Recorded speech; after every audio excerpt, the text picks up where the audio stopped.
State of ISIS, that this is in a way trying to exploit the sense of commonality and fraternity and solidarity. But you can already see the differences about why should this particular form be the accepted political form of it.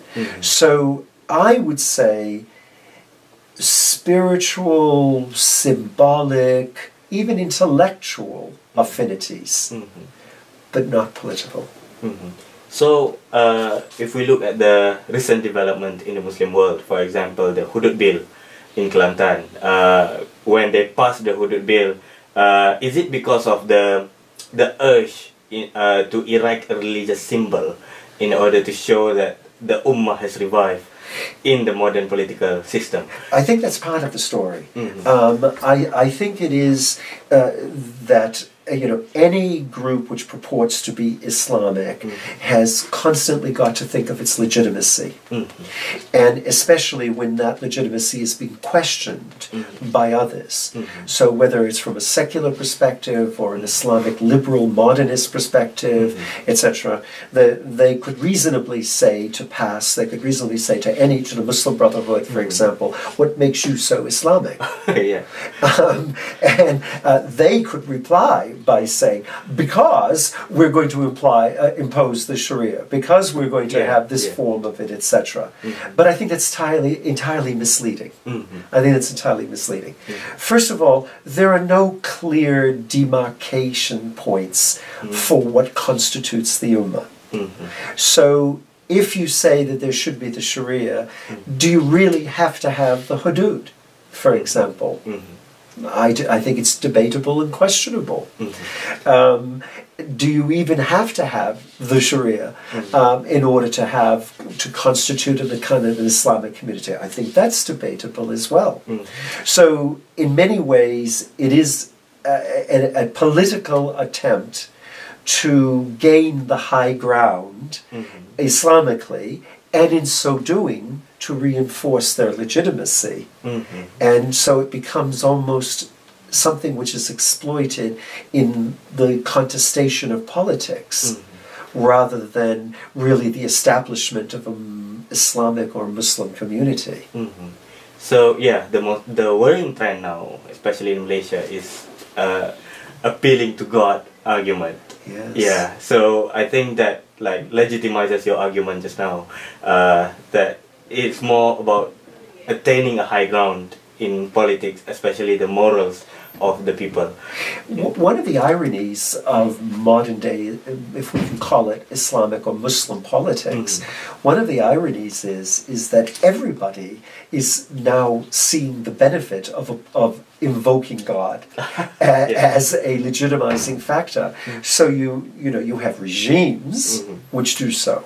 So you would know far better than me, but I mean, we have, of course, the most obvious example is the Saudi monarchy and Khadim al-Haramain, the servants of the two holy places.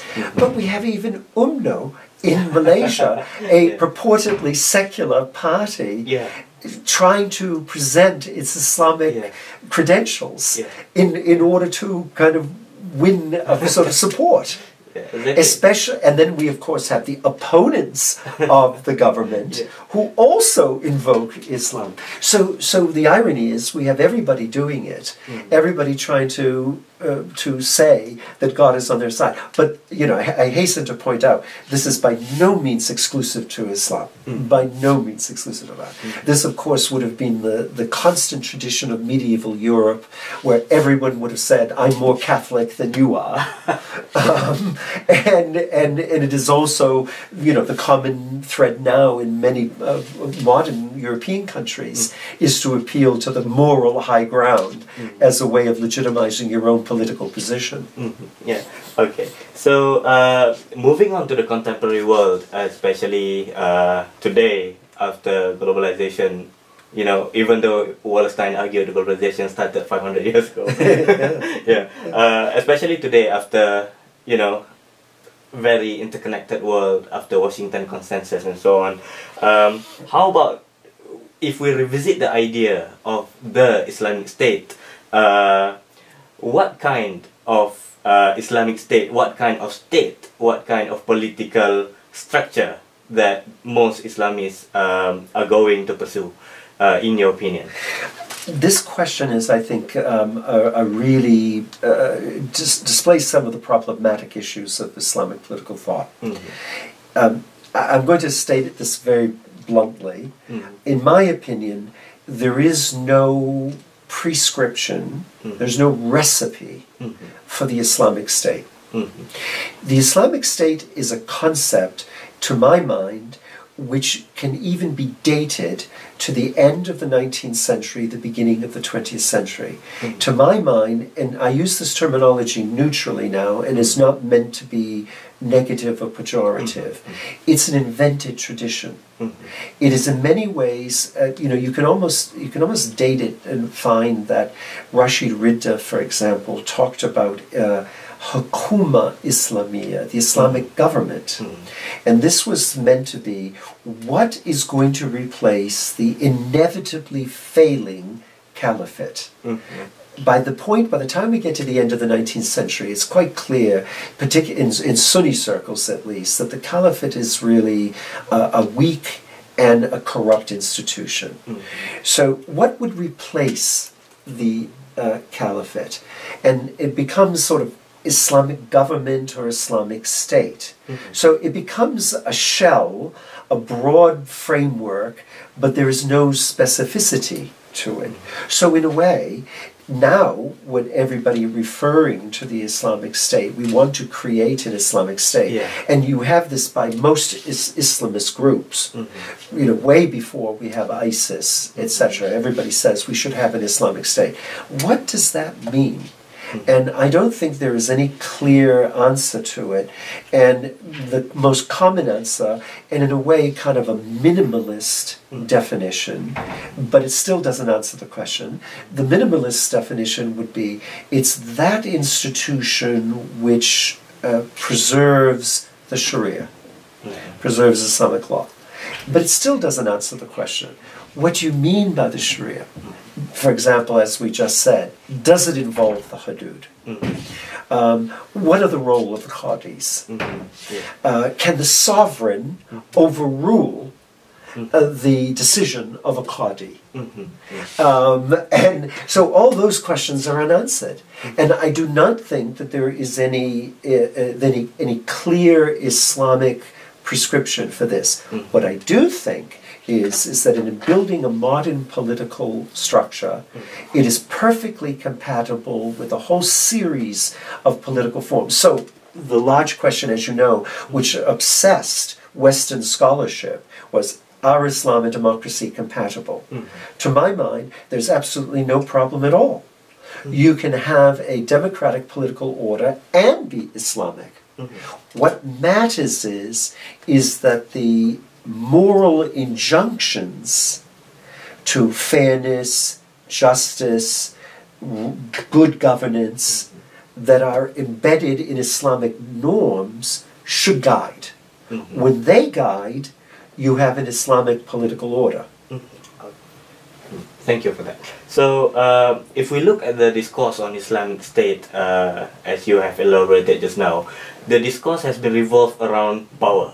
And is it possible if I say that the discourse that revolves around power is a response to Orientalist discourse, which is also reinforced by power, especially the colonial and post-colonial period?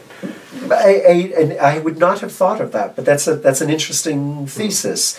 In some ways, I think that's correct. The name of the game is who is controlling any society. Exactly. If we look at the Abbasid and Ottoman power, the Muslim discourse has been controlling, I would say, a large part of the world. Absolutely. Who's controlling it? and exactly. And you then get an entire justification of governance and rule which surrounds that. And yes, it is the case that, for example, the sort of, let's say, the norm in terms of the perception of what is politics is that it's obviously associated with power. It's obviously associated with control. So anybody who is trying trying to change the society in whatever direction, so in this case, in the direction of being more Islamic, would have to conclude that it has to get power in order to be able to do that. Yeah. So I think that's absolutely fair. The what I'm saying is that the shame would be I would be sorry to see an Islamic alternative which is just politics by any other means. Okay. It's just the same old politics with the name Islamic put on it. It's just the same authoritarianism. The same authoritarian self, and I think that would be a shame. And the great advantage of Islam is that it has these kind of spiritual and moral guidelines. Yeah, exactly. Moving on to the next question on the contemporary world. One well-known experiment on the Islamic State is the Islamic Republic of Iran, of course, after Ayatollah Khomeini announced that he will, elect an Islamic State.